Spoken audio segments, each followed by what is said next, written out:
warahmatullahi wabarakatuh. Kembali lagi di channel Seneng Tani bersama saya Titis. Semoga Anda tetap senang untuk menjadi petani. Gimana nih kabar sahabat Seneng Tani semua? Semoga sehat selalu ya dan tetap semangat untuk bertani. Sahabat Seneng Tani, adakah yang sudah mendengar mengenai fenomena El Nino? Jadi El Nino ini akhir-akhir ini menjadi perbincangan yang hangat karena El Nino ini akan sangat berdampak bagi kehidupan kita, terutama selain bagi kehidupan manusia, ini juga tentunya akan berdampak bagi pertumbuhan tanaman. Nah, jadi nanti akan kita bahas apa sih El Nino itu dan apa saja yang bisa kita lakukan untuk membantu tanaman menghadapi fenomena El Nino tersebut. Jadi simak video kali ini sampai akhir untuk tahu lebih lanjut mengenai El Nino dan juga langkah-langkah antisipasi yang bisa kita lakukan untuk membantu tanaman menghadapi fenomena El Nino.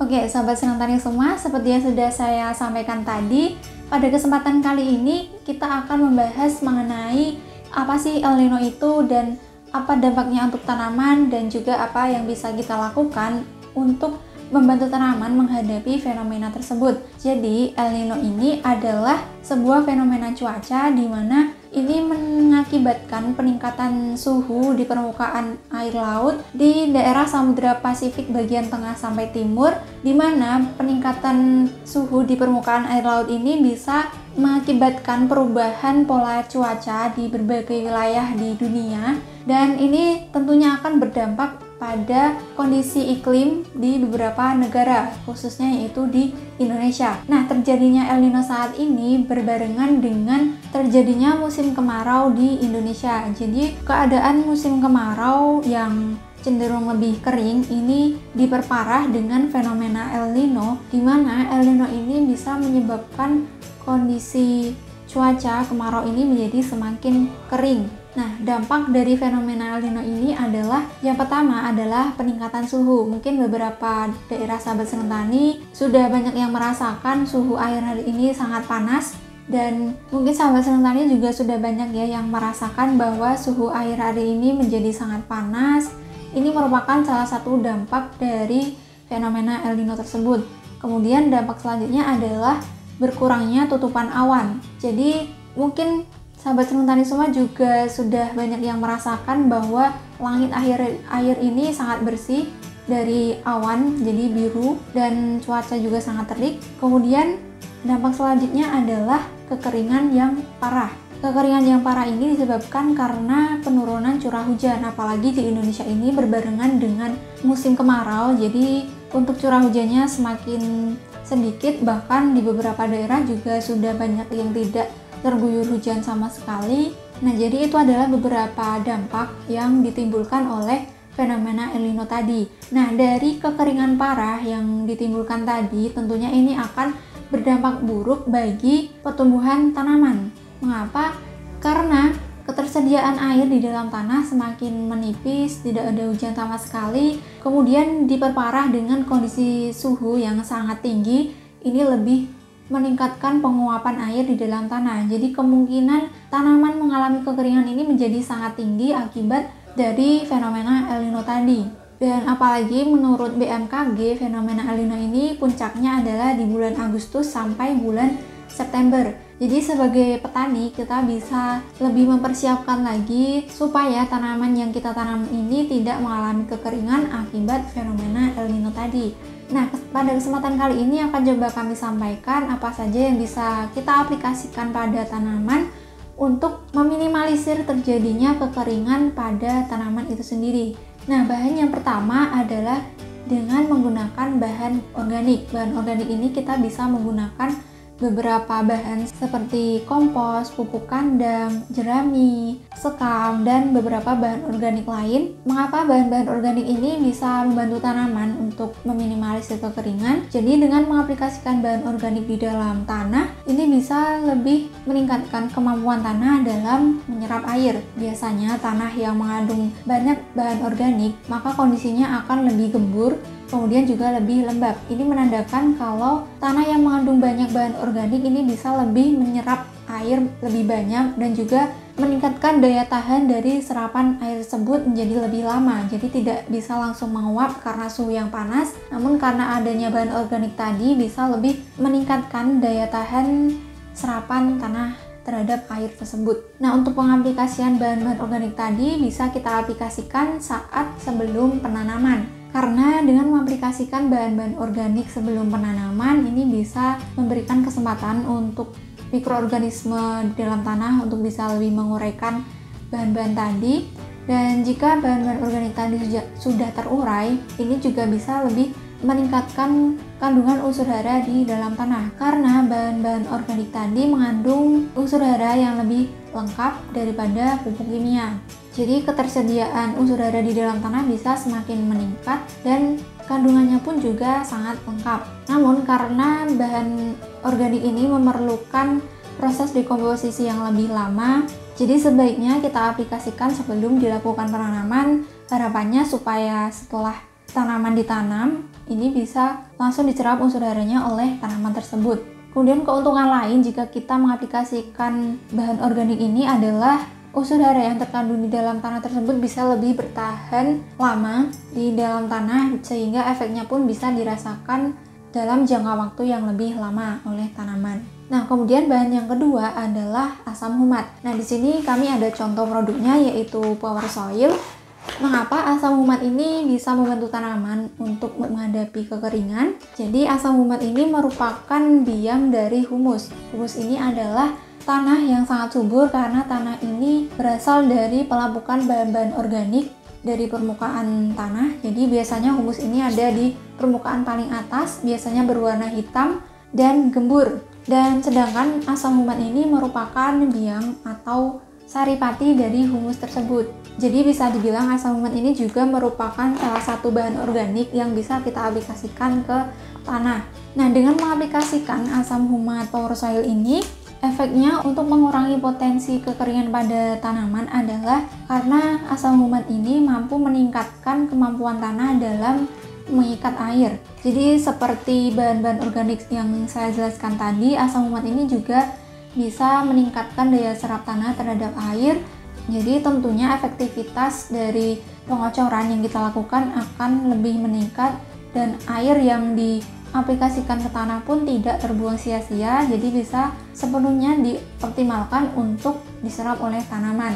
Selain itu, asam humat ini juga mampu berperan sebagai pembedah tanah. Jadi asam humat ini bisa memperbaiki struktur fisik, kimia maupun biologi tanah. Jadi tanah yang kita aplikasikan asam humat ini biasanya dia akan lebih gembur. Ini menandakan kalau asam humat ini mampu memperbaiki struktur fisik tanah, dimana jika tanah ini semakin gembur maka tentunya akar ini akan lebih leluasa untuk menyebar. Jadi dia akan lebih mudah dalam menjangkau air dan juga unsur hara di dalam tanah. Kemudian secara kimia, asam humat ini bisa meningkatkan kapasitas tukar kation di dalam tanah, di mana KTK ini akan sangat berperan dalam penyediaan unsur hara untuk tanaman. Kemudian asam humat ini juga mampu memperbaiki sifat biologi tanah, yaitu karena tadi kondisinya sudah gembur, kemudian KTK-nya juga tinggi, maka kondisi ini juga akan lebih memacu pertumbuhan mikroorganisme baik di dalam tanah yang berperan dalam penguraian unsur-unsur hara supaya lebih efektif diserap oleh tanaman. Selain itu, asam humat ini juga mampu mengurangi residu pupuk kimia yang tersisa di dalam tanah. Nah, sebenarnya residu pupuk kimia ini juga akan sangat berdampak khususnya saat terjadinya kekeringan di musim kemarau. Karena jika kita mengaplikasikan pupuk kimia secara terus-menerus dengan dosis yang tinggi, ini bisa lebih membuat tanah ini menjadi lebih keras. Jadi hal ini akan semakin parah kondisinya jika memasuki musim kemarau. Nah, dengan pengaplikasian asam humat ini bisa lebih mengurangi residu pupuk kimia tadi, sehingga mengurangi potensi tanah menjadi keras, dan efeknya adalah tadi lebih bisa menggemburkan tanah. Nah, jadi itu adalah beberapa manfaat dari asam humat. Kemudian untuk cara pengaplikasian, untuk meminimalisir kekeringan pada tanaman, kita bisa mengaplikasikan asam humat ini dengan cara pengocoran, yaitu dengan dosis sekitar 2 sendok untuk 20 liter air. Selain itu, kita juga bisa mengaplikasikan asam humat ini sebelum dilakukan penanaman dengan mencampurkannya dengan kapur dolomit atau bisa dikocorkan juga ke permukaan bedengan sebelum ditanami. Nah, itu adalah mengenai asam lemak power soil. Kemudian bahan selanjutnya yang bisa kita aplikasikan adalah jamur mycorrhiza. Sebenarnya apa sih mycorrhiza itu? Jadi mycorrhiza ini adalah jamur yang mampu bersimbiosis dengan tanaman. Jadi dia ini mampu tumbuh masuk ke dalam jaringan tanaman, khususnya akar. Namun walaupun jamur ini bisa mengkolonisasi ataupun menginfeksi akar tanaman, jamur ini tidak menyebabkan penyakit pada tanaman. Malah jamur ini memiliki banyak sekali manfaat untuk tanaman itu sendiri. Nah, di sini salah satu contoh jamur mycorrhiza yaitu Mycophyr. Jadi peran mycorrhiza ini khususnya untuk meminimalisir kekeringan pada tanaman adalah bisa memperluas area serapan air pada tanaman, karena sifat dari hifa jamur mycorrhiza ini ukurannya mikroskopis, sangat kecil, lebih kecil dibandingkan dengan serabut akar.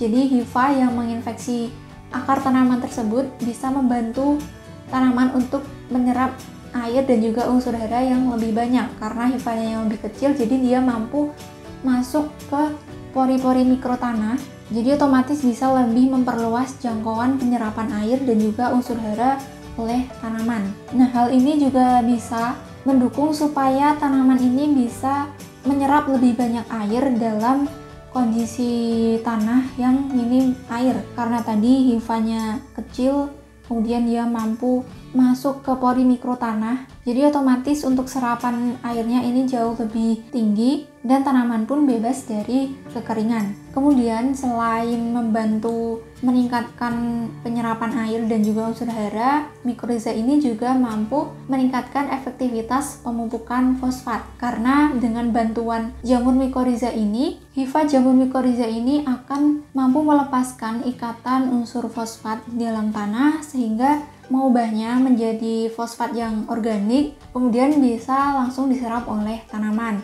Selain itu, mycorrhiza ini juga bisa meningkatkan serapan unsur hara yang sifatnya mudah larut seperti nitrogen, kalium, dan sulfur.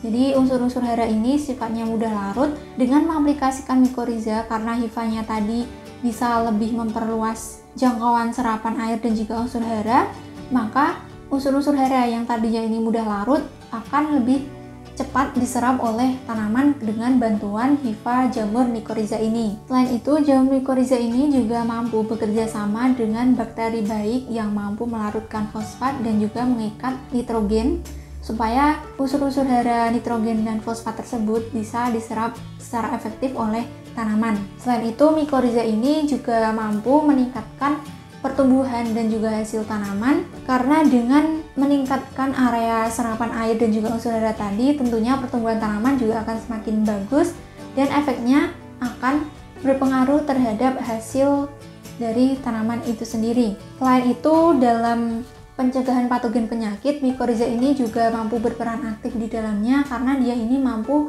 menghasilkan beberapa antibiotik yang bisa menghambat pertumbuhan jamur patogen, khususnya yang biasanya menyerang akar. Nah, jadi itu adalah beberapa manfaat dari mycorrhiza. Jadi mycorrhiza ini manfaatnya sangat banyak, dan mungkin sahabat senang tani juga ada yang sudah sering mengaplikasikan jamur mycorrhiza ini dan juga sudah mengetahui bagaimana dampak baiknya terhadap tanaman, dan ternyata jamur mycorrhiza ini juga bisa meningkatkan ketahanan tanaman terhadap cekaman kekeringan. Nah, kemudian bahan selanjutnya yang bisa kita aplikasikan adalah mineral pelindung atau pelapis tanaman.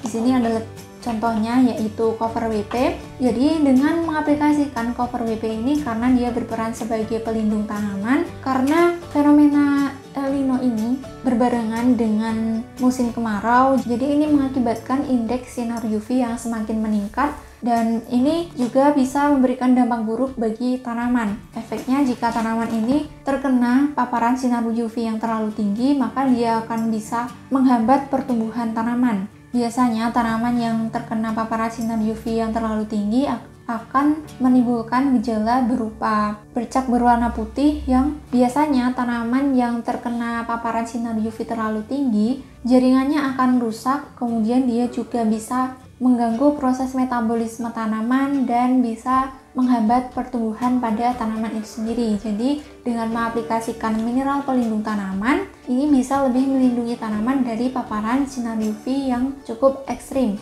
Untuk cara pengaplikasian dari cover BP ini bisa dilakukan dengan penyemprotan dengan dosis 2 gram per liter. Jadi untuk satu tangki 16 liter itu sahabat tani bisa menggunakan sekitar 2 sendok makan. Kemudian bahan selanjutnya yaitu asam amino. Di sini contohnya adalah Premino. Mengapa asam amino ini bisa membantu tanaman menghadapi cekaman kekeringan? Jadi asam amino ini merupakan salah satu sumber energi bagi tanaman untuk melangsungkan metabolisme. Asam amino ini sebenarnya sudah bisa diproduksi sendiri oleh tanaman untuk melangsungkan proses metabolismenya. Namun saat kondisi yang menghadapi cekaman seperti kekeringan, tanaman akan kekurangan energi tersebut karena tanaman menggunakan energi tersebut untuk bertahan di cuaca yang cukup ekstrim. Nah, jadi dengan kita membantu tanaman mengaplikasikan asam amino dari luar, kita bisa lebih membantu tanaman menyediakan sumber energi yang cukup untuk proses metabolisme dan juga untuk meningkatkan ketahanan tanaman terhadap cuaca yang ekstrim. Jadi biasanya saat kita menanam tanaman di kondisi cuaca yang ekstrim seperti saat hujan deras atau saat peralihan musim atau saat kondisi cuaca yang sangat terik, ini bisa membuat tanaman menjadi stres karena tanaman akan kekurangan energi untuk bisa bertahan melalui cekaman tersebut. Jadi sebenarnya stres pada tanaman ini bisa disebabkan oleh berbagai hal, yaitu antara lain adalah saat tanaman dipindah tanamkan, kemudian saat tanaman menghadapi cuaca yang ekstrim, kemudian saat tanaman melalui pergantian fase vegetatif ke fase generatif, atau saat tanaman terserang hama ataupun penyakit.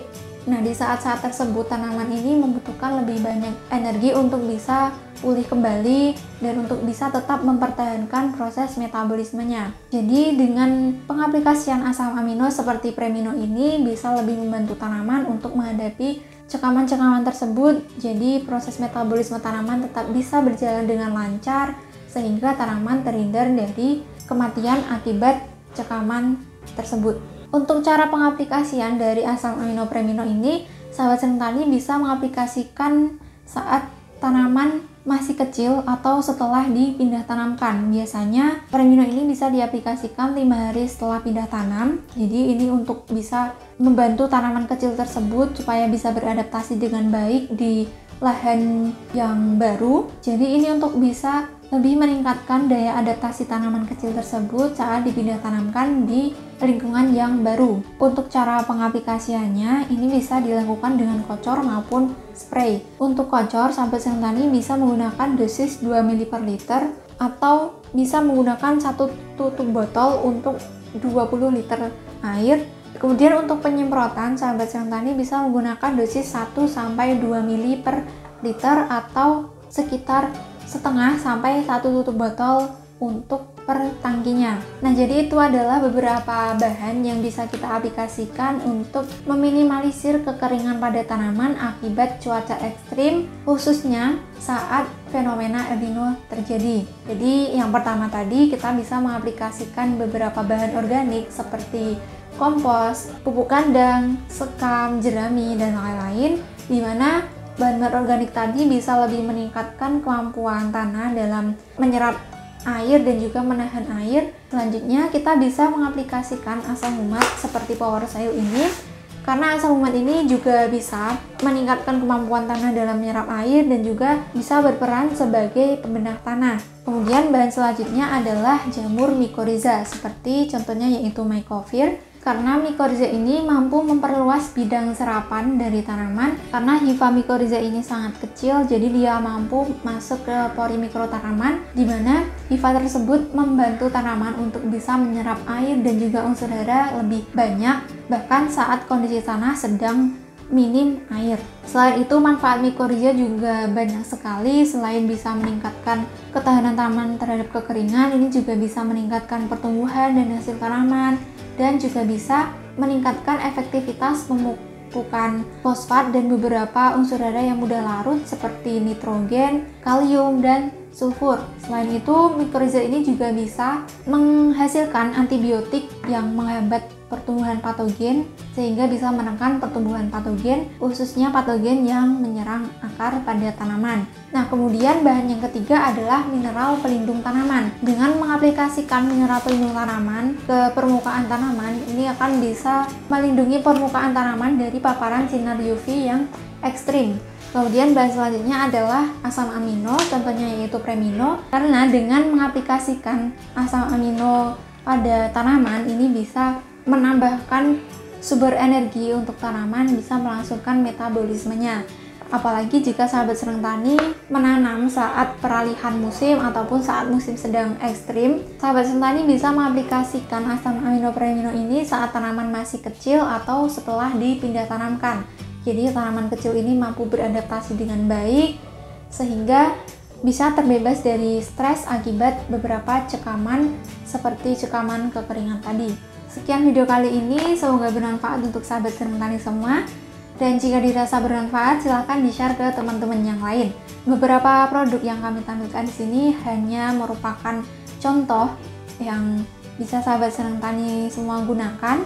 Namun di beberapa video kami sebelumnya sudah banyak review mengenai penggunaan produk ini oleh para petani. Jadi produk yang kami rekomendasikan ini juga sudah terbukti keunggulannya. Semoga video kali ini bermanfaat. Terima kasih sudah menyaksikan video kami. Jangan lupa like, komen, dan subscribe supaya tidak ketinggalan informasi dari kami selanjutnya. Sampai jumpa di video-video kami selanjutnya. Tetap semangat, jaga kesehatan, dan jangan lupa untuk selalu bersyukur. Wassalamualaikum warahmatullahi wabarakatuh.